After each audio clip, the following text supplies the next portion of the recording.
Програмата реално содржи низа на проекти за Источна Македонија, порача синоќе од Илчево и Бирово. Председателот на ВМРО ДПМН и кандидатот на листата од четвртата изборна единица од Коалицијата за подобра Македонија Никола Груевски.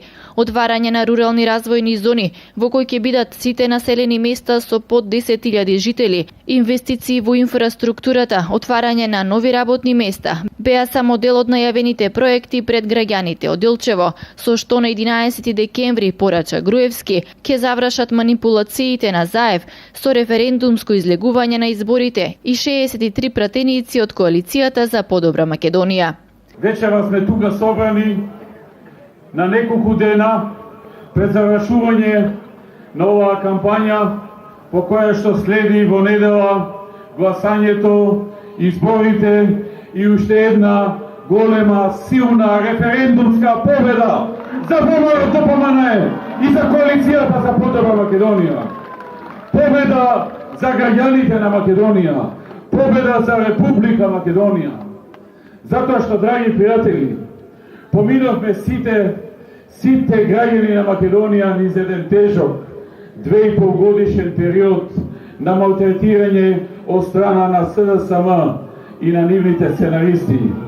Носителот на кандидатската листа Илија Димовски вети пред граѓаните исправање на историска неправда кон Истокот, со градење на експресни патишта и клинички центар во Штип, со што Истокот ќе може да се носи со западот на Македонија. Оваа партија и оваа коалиција одлучи и веќе реализира огромни проекти кои што ќе значат исправање на историската неправда спрема Истокот на нашата татковина.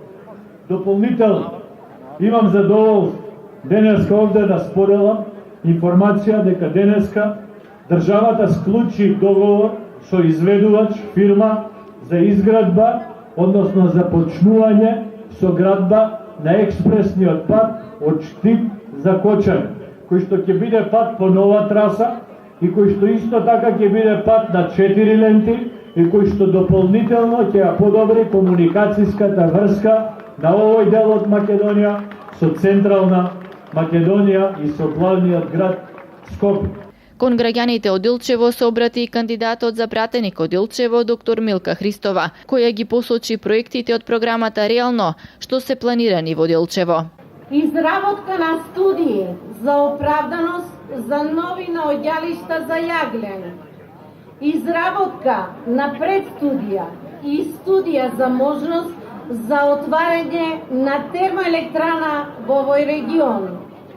Изградба на најсовремено скијалиште на планината Голак, со кое повторно ќе го вратиме животот на оваа наша планинска убавица во функција на отварање на нови работни места и развој на економија.